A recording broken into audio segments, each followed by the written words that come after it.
বেগুন ঝাল, বেগুনের ঝাল। বেগুন ঝাল চলছে। তুমি বলো কি কি দেবে এটাতে? এইটাই দেবো। ফোড়ন কি দেবে? তেল? ফোড়নে কিছুই দেবো না। এটার মধ্যে কি কি আছে? আদা, পেঁয়াজ, রসুন আছে। আদা, পেঁয়াজ, রসুন বাটা। এটাকে কষবো।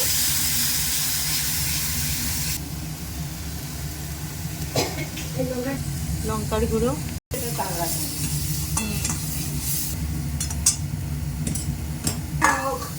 বলে না করো। আলুগুলো দেওয়া হলো, পরিমাণ মতো নুন দেওয়া হলো,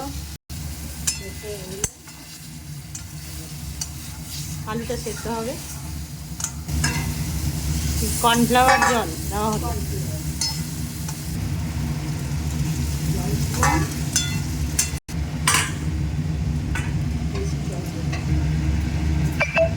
চিনি দেওয়া হলো। বেগুনটা দিলাম।